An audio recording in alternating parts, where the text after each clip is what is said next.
Quando eu quero beber, não precisa de convite. Também não quero palpite no que gosto de fazer. E depois de aprender a tomar cana com limão, não tem no mundo cristão que me tire desse vício. Seria até desperdício, porque eu não paro não. Já no meu primeiro gole eu me sinto mais feliz. Parece que a cana diz, tu vai deixar de ser mole. Manhã quase me engole quando eu virei cachaceiro. Depois de descer a primeira, a outra vem mais macia. É assim todo dia, essa minha bebedeira. Já bebi em cochichola, muita cana com galinha, em Sumé e na Serrinha, misturei com Coca-Cola. Caraúbas foi a escola que me ensinou a beber. Serra Branca dá prazer, beber cana neste chão. Parari, Prata e Bujão faz gosto a cana descer. Mas não só é cana que faz eu ficar bebo rodando. Eu já andei experimentando uísque, água com gás. Tequila é do Satanás, Campari é igual a Pereiro. Eu já tomei um imunteiro com uma tal de Bacardi, que até deitado eu caí sem saber meu paradeiro. Mas agora eu vou dizer porque eu me desmantelei. É porque me apaixonei sem a moça nem saber. Fui obrigado a beber para ver se esquecia. Misturei com poesia e foi dada a desgraça. Por isso bebo cachaça toda noite e todo dia. E agora para terminar que eu vou tomar outra dose. E se eu cair a glicose vai me ajudar a reagir. Mas enquanto eu não cair eu vou continuar bebendo. E se tiver alguém querendo comigo se embriagar, pode vir se aproximar. Que eu já estou bebo e roendo. Tchau! Da nossa cultura. Então, tem um verso que é de Giovanni da Malhada lá de São José do Egito. Ele disse: um boi com seu mansidão chega no pé da faxina, deita cochila, rumina, acabada, escorre no chão. Sentindo aonde o ferrão deixou seu corpo marcado, mas quem está incomodado chega, ressona tranquilo, que ninguém rouba o cochilo de um boi de carro enfadado. Enquanto o dono carrega a sua carga com fome, o boi aproveita e dorme um pouco do que sossega. Se um pau de lenha escorrega, o boi se acorda assustado. Depois do susto passado, vê que só foi um vacilo, que ninguém rouba o cochilo do boi de carro enfadado. Quando é na sexta-feira, o boi se libera à tarde, coça o cangote que arde da canga a semana inteira. O boi olha para a cocheira, tem um juazeiro ao lado, prefere ficar deitado sentindo o cheiro do sino, que ninguém rouba o cochilo do boi de carro enfadado. Tchau! Um verso, eu disse a ele que vinha para cá hoje. Ele disse: Marcílio, vê se tu declama meu verso. Eu disse: rapaz, mas aí eu vou precisar vir, porque não vai dar tempo de decorar não. Ele disse: me ajude. Me ajude. Aí você vai... E é um poeta que eu admiro muito, fala muito da nossa cultura, Antônio Carneiro de Tuparetama, Pernambuco. E ele disse no verso: traga um boi de carro. Traga um carro de boi no coração do trajeto que faço pra fiar, escutando o gemido de uma canga e o chiado da cheda do bocão. Sem o carro de boi não há sertão, e o sertão sem o carro não é nada. Sem carreiro tangido, uma boiada, se sobrar algum boi, é sem mugido. Tem um carro de boi entristecido no terreiro da casa, abandonado. Carro de velho, boi vive parado, escorado no Y da forquilha. Tem um peito marcado pela trilha que fizeste nas lidas do roçado. O teu eixo de óleo foi melado só pra nota sair mais afinada. E a cantiga de hoje é sufocada no progresso de um tempo distorcido. Tem um carro de boi entristecido no terreiro da casa, abandonado. Tchau! Boa noite! Meu nome é Breno Ferreira. Mas toda oportunidade que eu tenho de virar o holofote para poetas, poetisas, artistas locais, eu faço isso. Esse aqui é o livro de Mari Cleide Ramos, Sobre Nós. Ela está sentada aí do lado. Acredito que ela tenha outros para quem quiser se interessar. Vou mostrar um pouquinho aqui, ó. Depois eu pego. Além de fotografia, tem poemas, tem histórias. 44 anos para esse livro ser feito, ser vivido, ser compartilhado com o mundo. Então, para quem quiser, ela está aqui do lado, tá certo? Muito obrigado. Inclusive, pegando esse ensejo, minha gente, todo lugar que a gente vai, todo segmento, todo nicho, a gente vai ver poetas, poetisas, escritores, escritoras, músicos, pessoas que inclusive têm muito mais experiência que a gente. E aí, no meio disso, um dia eu escrevi uma quadrinha pequena que dizia assim: o ego só faz destruir e deixar o espírito encardido. Tu precisa aprender a aplaudir para um dia ser aplaudido. É isso que eu aprendo, é isso que eu percebo.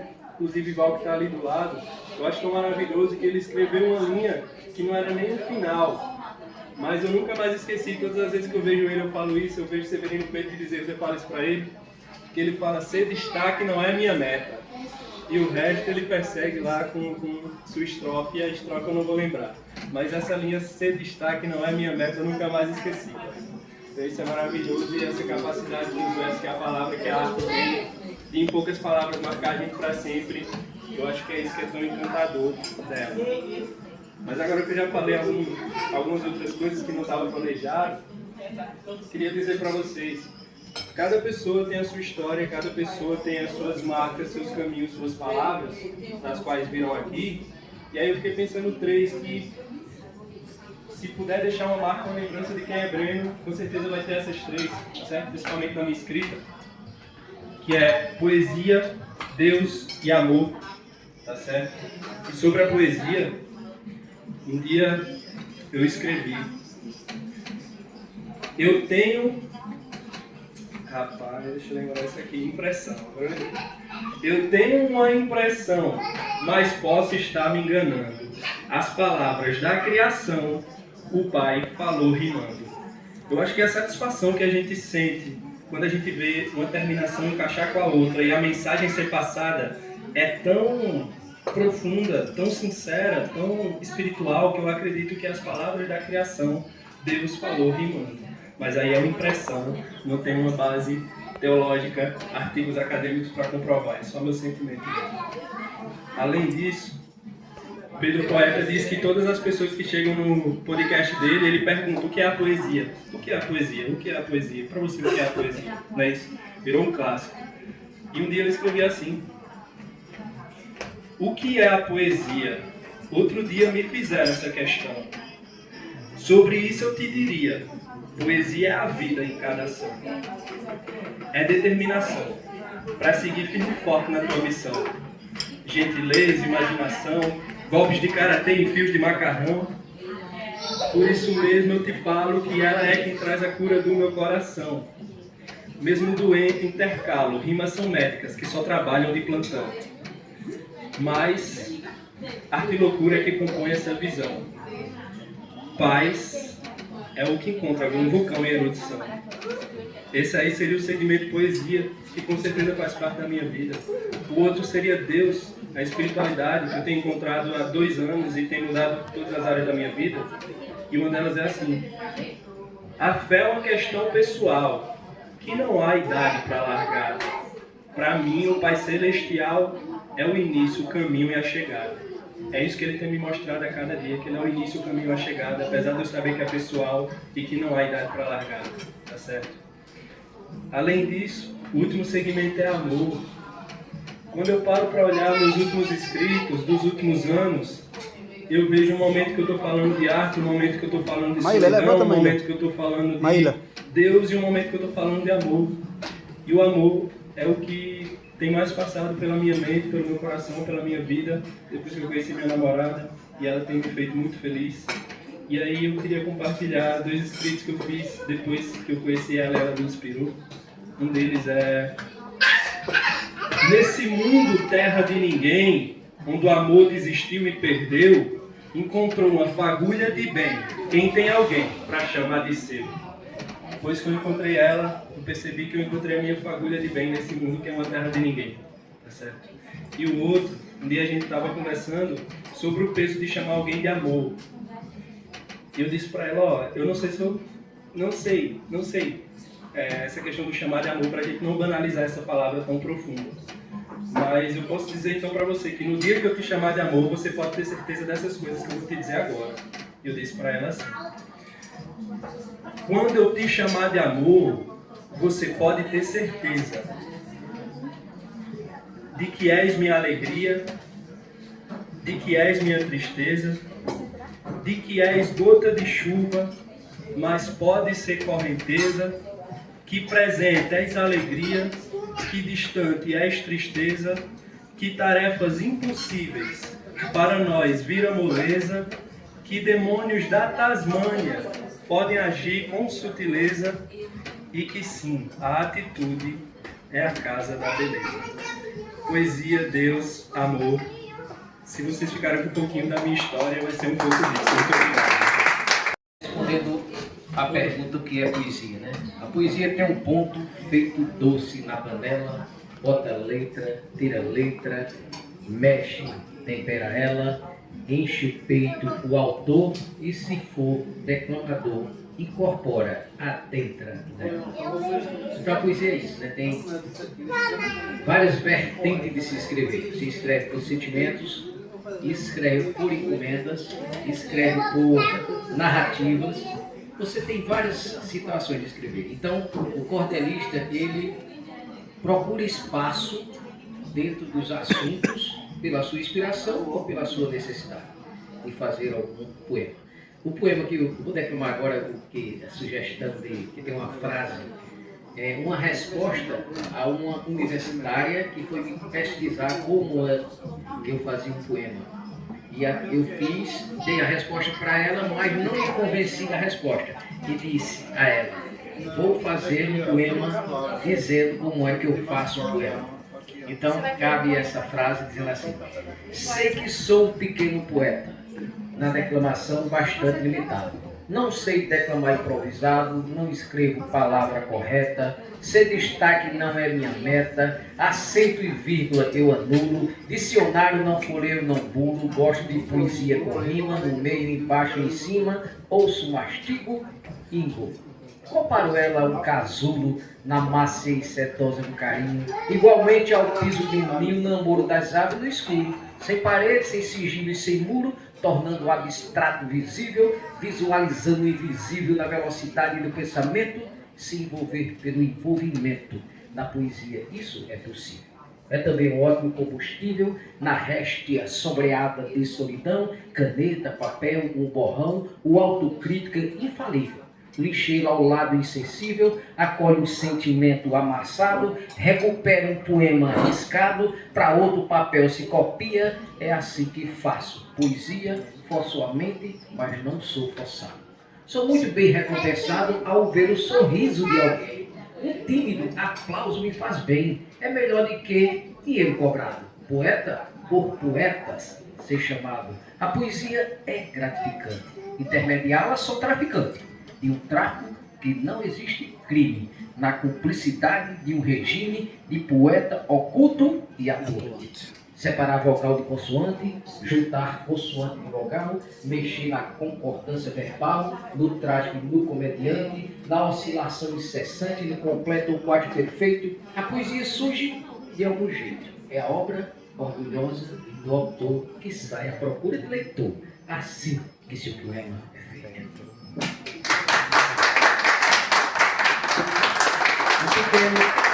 Um pequeno poema, uma reflexão, e esse poema virou música. Foi gravado, eu não sei cantar, não vou cantar a música, mas é uma música, talvez as pessoas não tenham escutado ainda, porque não foi Safadão que gravou. Diz assim: parei para aprender com a escola da vida, uma eterna professora de lição garantida. Cada passo é um passo com régua e compasso a cada hora vivida. Atitude desmedida, a Jesus não diga adeus. O dinheiro traz distância com pensamentos ateus. Falta o dinheiro e a saúde, se muda logo a atitude e vai à procura de Deus. Fazia assim os fariseus, com orações de vida. Faz que faz, mas não faz, a prática é comprometida. Quando a morte corre e um amigo morre, damos valor à vida. Uma vida extrovertida contagia a de alguém. Nunca negue um sorriso, que outro sorriso vem. Em forma geral é norma, sorriso, a melhor forma, a forma de fazer os bem. Dê sempre os parabéns para aquele que tem netos. No vai e vem da vida, nos tornando mais abertos, a despesa é dos pais. A voz não gasta reais, só gasta mesmo afeto. Outra conversa com veto que perde a qualidade, a mulher não se pergunta para não perder a amizade, mesmo ela estando perto. Quantos anos você tem? Não queira saber a idade. Outra coisa, na verdade, é o peso adquirido, se estica no espelho para ver se cabe no vestido. Já o homem exibe o bucho, acha que é um luxo que está bem como marido. O sábio não toma partido, degusta tudo que comeu. Cercas de gente boa, o melhor não é o seu, para crescer como pessoa, junta-se a gente boa, muito melhor do que eu. O menino que cresceu, ninguém viu ele crescer, só vemos velhice alheia, mais fácil perceber. Só quem fica velho é os outros, deficiência em outros, mas está todo mundo igualzinho a você. Tá bom. E a gente vai pra doideira. Ela disse assim: na velha gaveta vejo o bilhete deixado por ela. Nosso beijo na janela, aquele último beijo, eu igual um rato sem queijo, vivo faminto sem fome. O prazer até que some, buscando em outros braços. Eu estou laçado nos laços daquela que não passou. Meu nome é poeta. Declamou para mim. Boa. Eu quero dedicar meus amigos aqui, a Genildo e a Silvia. Todas as coisas cujos valores podem ser disputados no cuspe, à distância, servem para a poesia. O homem que possui um pente e uma árvore serve para a poesia. Terreno de 10 por 20, sujo de mato, os que neles gorjeiam, destritos removentes. Latas servem para a poesia. Um Chevrolet gosmento, coleção de besouros abstêmicos, o bule de Black sem boca, são bons para a poesia. As coisas que não levam a nada têm grande importância. Para cada coisa ordinária, um elemento de estima. Cada coisa sem empréstimo tem seu lugar na poesia ou na geral. O que se encontra em um ninho de João Ferreira, caco de vidro, grampos, retratos de formatura, servem demais para a poesia. As coisas que não pretendem, como por exemplo pedras que cheiram a água, homens que atravessam períodos de árvore, se prestam para a poesia. Tudo que nos leva a coisa nenhuma e que você não pode vender no mercado, como por exemplo o coração verde dos pássaros, serve para a poesia. As coisas que os líquens comem, sapatos, adjetivos, têm muita importância para os pulmões da poesia. Tudo aquilo que nossa civilização rejeita, pisa e mija em cima, serve para a poesia. Os loucos de água, o estandarte, serve demais para a poesia. O traste é ótimo para a poesia. O pobre diabo é colossal para a poesia. Tudo que explique o alicate cremoso e o lobo das estrelas serve demais de conta. Pessoas desimportantes dão para a poesia qualquer coisa ou escada. Tudo que explica a lagartixa de esteira e a laminação de sabiás é muito importante para a poesia. O que é bom para o lixo é bom para a poesia. O importante sobre maneira é a palavra repositório. A palavra repositório eu conheço bem. Tem muitas repercussões, como algibre, entupido de silêncio sobre os druços. As coisas jogadas fora têm grande importância, como um homem jogado fora. Aliás, também é objeto de poesia. Saber qual o período médio que um homem jogado fora pode permanecer na terra, sem nascer em sua boca as raízes da escória, as coisas sem importância são bens de poesia. Por isso que um Chevrolet gosmêntico chega ao poema e às andorias de junho. Manuel de Barros. Todos e a todas. Boa noite. Meu nome é Manuel Vitor, né? Poeta. E, olha, tá vendo? Raquel disse que não sabe não. Obrigado. Para descortinar, começar, eu digo, parodiando o meu mestre, professor Amário Matias, O poeta é um ser profundo que nos seus dias tristonhos esquece os sonhos do mundo e enche o mundo de sonhos.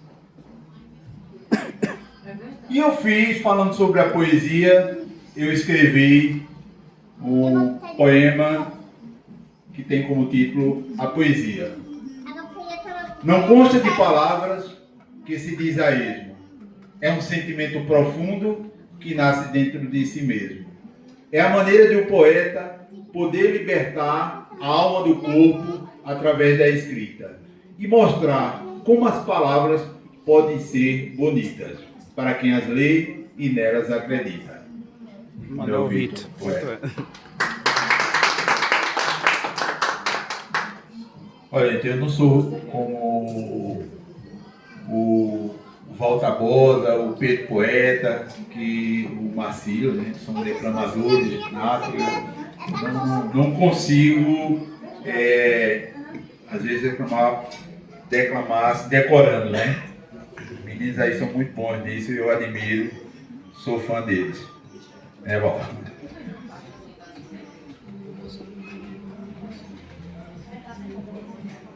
Uma certa vez me perguntaram o que é que eu escrevia. Eu disse que eu escrevo coisas do cotidiano da vida. Então eu escrevo alguns poemas de forma diversificada, poemas falando de cidade, como Caruaru, Brasília, que se encontra no meu livro Coletânea de Sentimentos Poéticos, volume 1. Em homenagem a alguns personagens como Lampião, Frei Damião, e tá aí, brevemente será lançado o Coletânea de Sentimentos Poéticos, volume 2. Mas como a doutora Lucimere, poetisa e escritora, falou aqui em romantismo, poeta do amor, eu sempre gosto de escrever o amor, porque eu acho uma das coisas mais bonitas da natureza. Então eu fiz essa, está quentinha, ninguém viu ainda, viu? Ela está no forno, foi lançada essa semana, eu escrevi essa semana. Ela tem como título O Verdadeiro Amor. Dizem os apaixonados que o verdadeiro amor é como uma assombração, causa medo e temor, ninguém vê essa alucinação. Ele acontece por magnetismo da união de pessoas importantes, imperfeitas, que não se confundem com a vida. Quando elas são perfeitas, deixarão de serem desprovidas. O amor é um laço que nos une forte. Ele nos leva a lugares sem fronteiras, nos faz sentir vivos sem medo ou sorte, onde a alma se encontra de forma verdadeira e só termina quando chega a morte. Quando o amor nos toca, tudo muda, os problemas se afastam e a dor se esconde. A vida se torna uma dança suave e pura. O coração se enche de alegria e responde: que não é uma fantasia, nem uma loucura. O amor é um presente, um tesouro raro. Quando nos envolve, tudo se ilumina. Nos sentimos livres, sem dor ou saudade. A vida se torna uma canção divina. Cada momento é completo de felicidade. Quando o tempo não mais existir, nas imperfeições a beleza que nos une, em cada encontro o amor permanecerá. O coração será eterno e não mais imune. E em cada manhã o amor florescerá. Manuel Vitor. Bom, pessoal, boa noite. Boa noite. Pessoas que aqui se encontram, meus companheiros de caminhada, jornada diária, né? Tereza, Neide, Manuel, Pedro Poeta, que é um dos capitães dessa jornada. E quando chego aqui, que encontro um dos Tabosa, porque eu não sei nem quem é quem, né?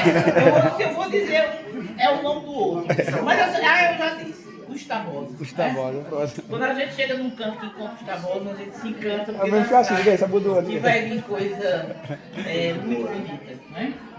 E aí, gente, hoje, também utilizar esse recurso aqui, né?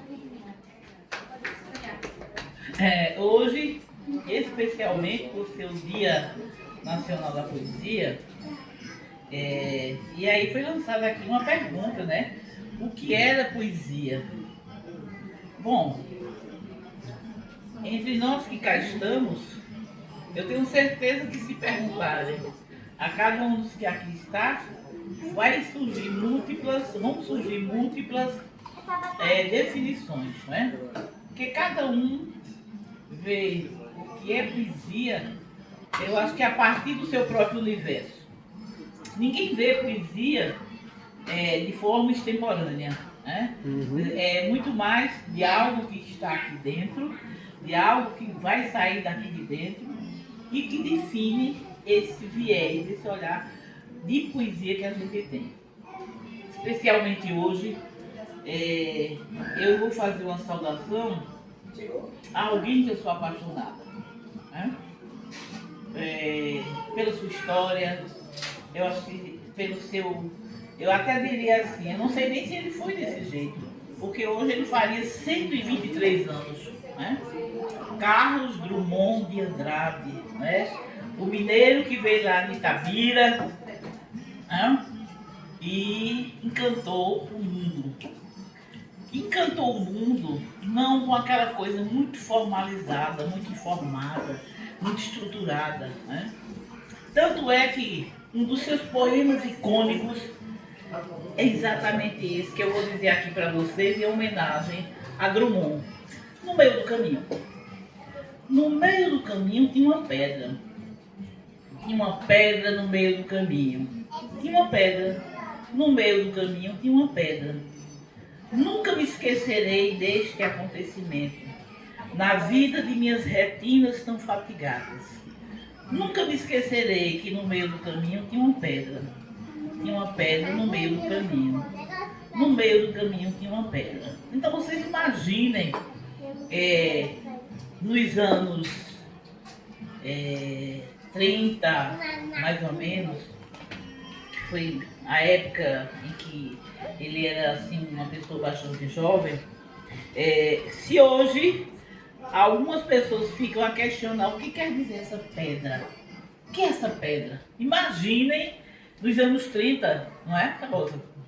Nos anos 40, que pedra é essa? Hoje, com todo o conhecimento que a gente tem, com tudo que a gente busca, tudo a gente vai lá na internet, procura para poder decifrar. Imagine numa época em que nada disso existia.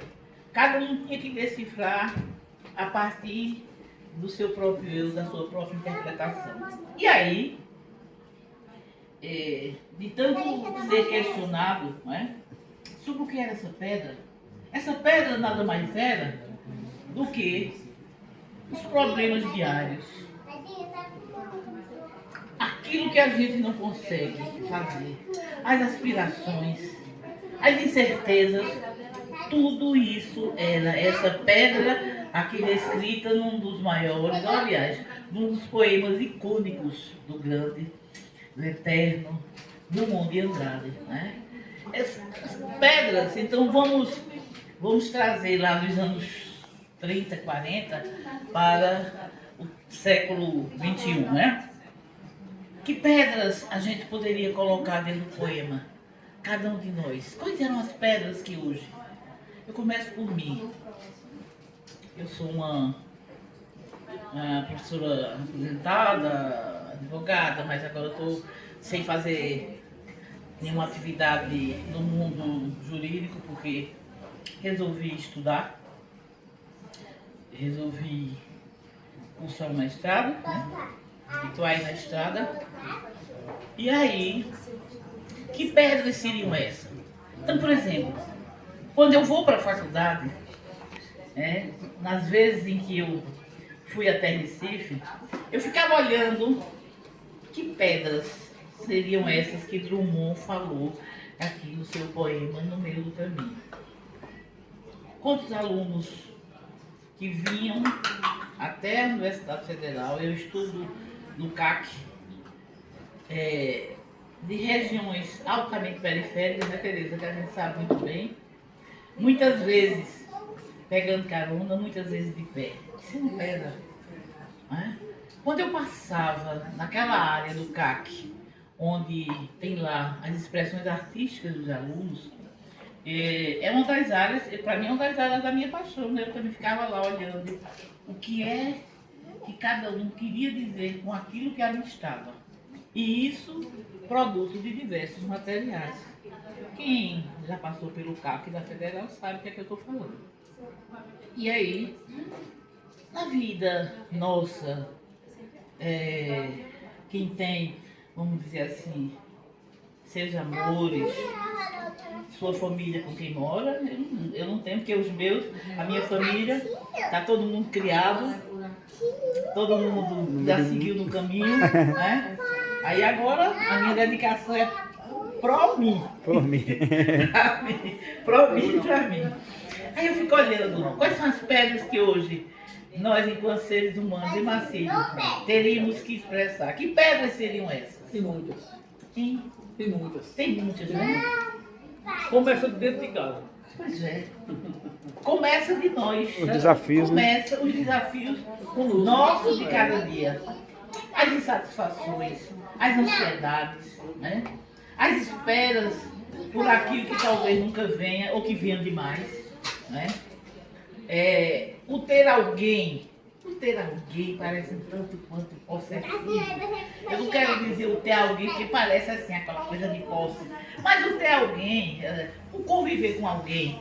Então, as esperanças de que aquela convivência seja eterna e duradoura enquanto dure, né?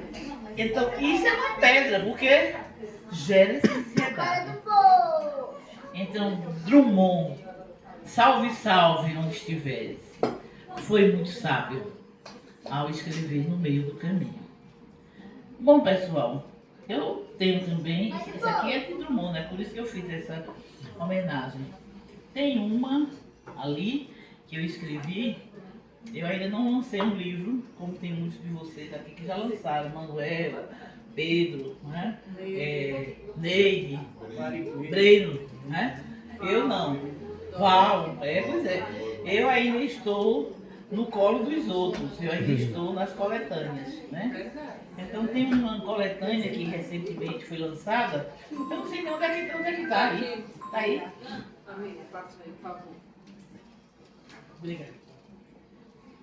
Nessa coletânea, é uma coletânea internacional, porque essa coletânea ela reuniu mais de 200 escritores, poetas, autores apaixonados pela poesia, e veio de Vitória à Grécia. Aqui tem escritores nacionais e internacionais. E a gente deu uma contribuição dizendo o seguinte: me perdoem porque eu não tenho essa veia que Jorge tem, né? Que Pedro, Val, né? Que Pedro tem, de simplesmente vir aqui na cara de pau falar. Eu tenho que ler. Eu tenho que ler. Calma. E aí, talvez retratando a minha atual fase de vida, eu escrevi: boa idade. E disse o seguinte: num certo tempo da vida, bem sonhado por alguns, após tantas idas e vindas, muitas vezes incomuns, vida de esforços e lutas, por tanto tempo galgado, nem sempre absolutas e sempre tão mitigado. Chegando na boa idade, fase da vida almejada, lá vem a vulnerabilidade, que não foi sequer pensada. Boa idade, idade boa, sonho de qualquer idoso, parece até uma loa ou um tempo duvidoso.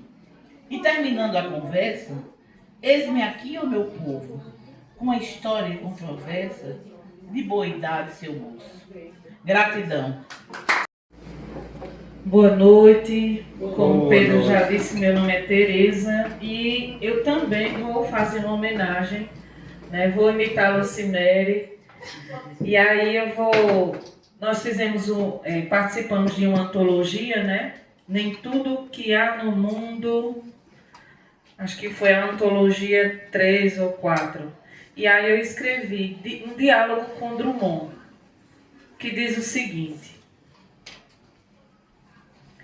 um dia, lembro bem, em 1422, o poeta, segurando as mãos na cabeça, me disse que não seria o poeta de um mundo caduco.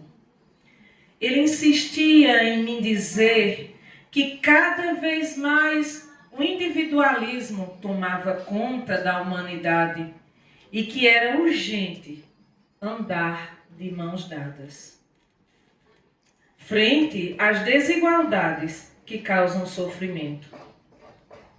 E eu, que na época já conhecia o futuro, olhava-o com angústia e falta de coragem de dizer-lhe algumas verdades que me angustiavam. Olhou para mim e segurou o olhar e me dizia, nutrido de esperança, que o presente é tão grande, não nos afastemos. Mas ao invés de contar que por aqui em 2022 vimos homens, mulheres e crianças rebuscando o lixo em busca de sobras de alimentos, que homens batiam em mulheres até matá-las, que mulheres vendiam seus filhos ou até mesmo matavam os filhos por acreditar que eles atrapalham o relacionamento conjugal, que tivemos medo de dizer que éramos de partido pois poderíamos morrer ou ser espancados na rua por aqueles que odiavam a democracia. Eu olhava para Drummond e eu não conseguia dizer o que eu vi. Crianças caídas no chão da praça ao meio-dia de tanto entorpecentes que usou. De lhe dizer que grandes obras de arte foram destruídas por homens e mulheres de família tradicional brasileira, que eram favoráveis à volta da ditadura militar e que os verdadeiros e primeiros donos da terra brasilis morriam de fome e intoxicados por uso indireto de metais pesados, utilizados nos garimpos ilegais que invadiam suas terras. De tanto ter o que dizer, eu olhava para seu rosto, mas eu nada falei, apenas chorei. E quando chorei, esvaziei-me deste sentimento de desesperança que me tocava no profundo. E me veio, como num sonho, imagens de mulheres animando, encorajando, fortalecendo umas às outras. Lembrei-me das filhas que, num ato de amor mais verdadeiro que há, cuidam das suas mães doentes. Lembrei ainda das professoras que fortalecem seus alunos para transformarem suas vidas. Lembrei-me do povo emanando seu poder e dizendo não através das urnas ao modelo fascista, terrorista. Lembrei também de olhar terno de uma criança que se dirige à sua mãe amada. Lembrei-me dos amores fraternos que dão as mãos e vencem esse mundo desolador. Aí eu sorri. E ele, que olhava para mim, sentiu meu exercício de acreditar no menor que padece e me sorriu também. Então ele segurou a minha mão esquerda e de mãos dadas caminhamos.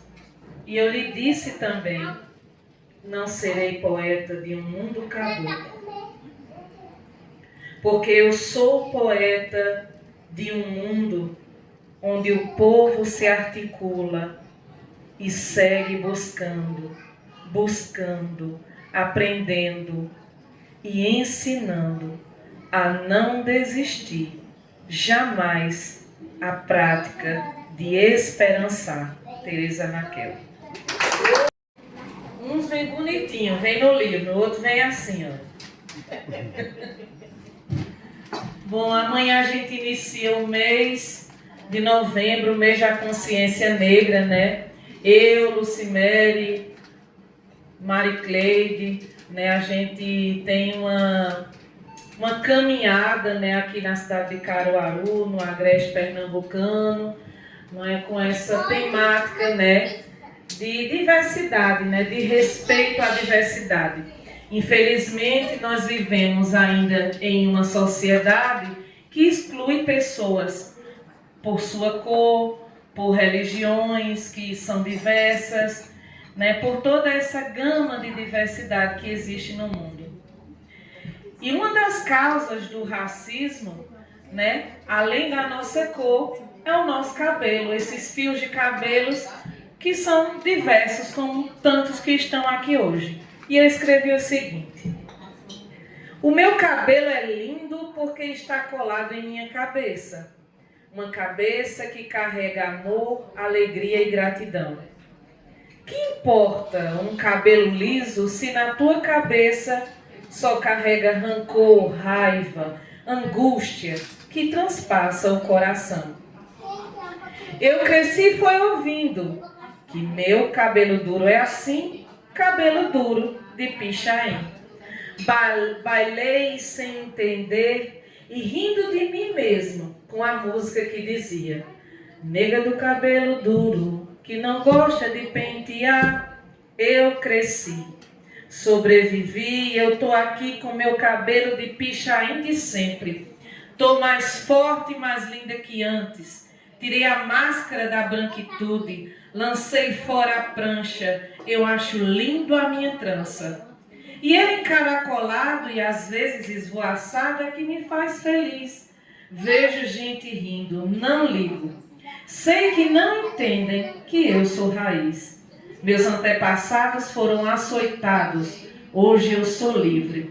Aí vem tu querer me açoitar com tua visão mesquinha, querendo saber me ensinar, dizendo que é bonito eu alisar, querendo que eu fique a mascarar a negritude que comigo sempre terei.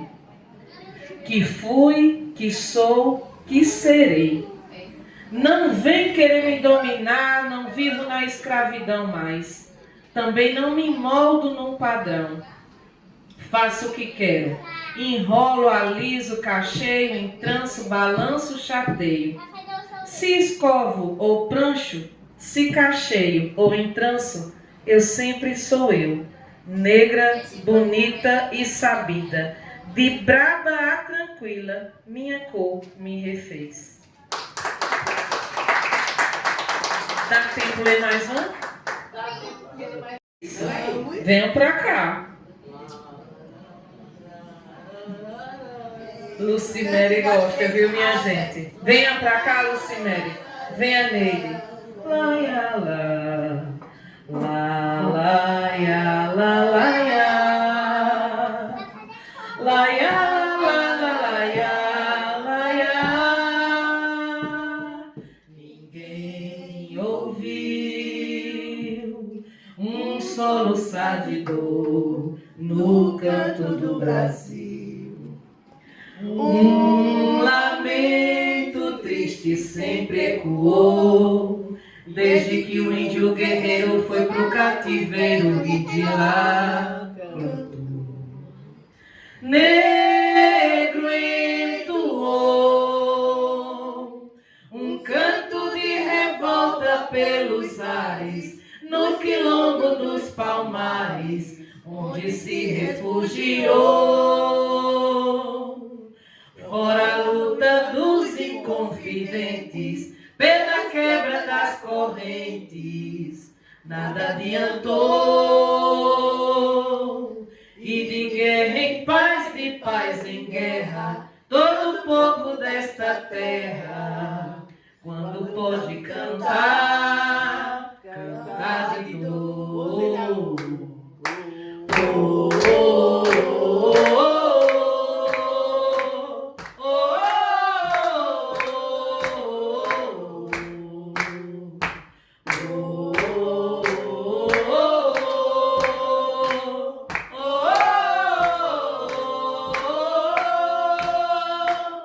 e ecoa noite e dia. É ensurdecedor, mas que agonia, o canto trabalhador. Esse canto que devia ser um canto de alegria, soa apenas com um soluçar de dor. Oh, oh, oh, oh,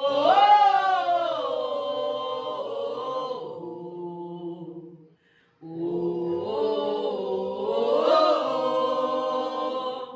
oh.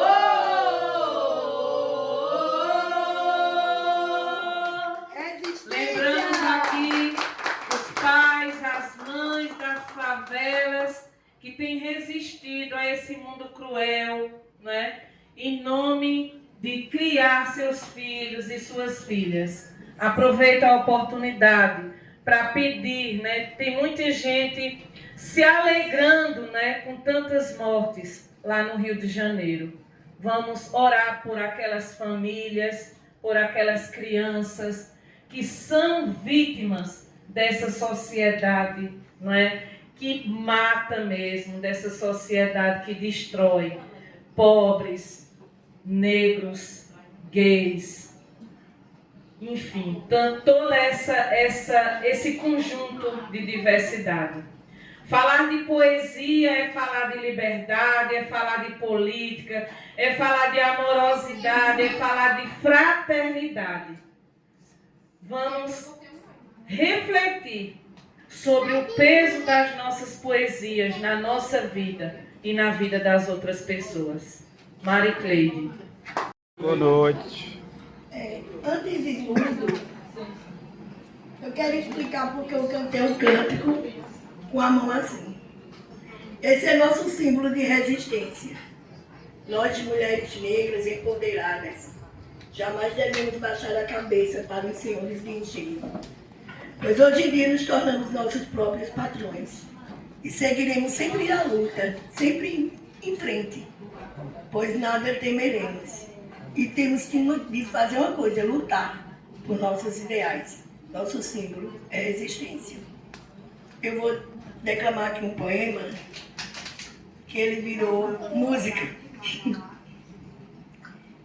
E no passado muita gente escondia. Fala sobre a minha vida e de algumas pessoas. O poema é Lágrimas. Amiga dos que amam em segredo, companheiras e consoladora da dor. Como te evitar? Por quê? E para quê? Já não é necessário mais escondê-la. Pelo contrário, me orgulho de tê-la sempre comigo. Lágrimas. Mari Cleide Ramos.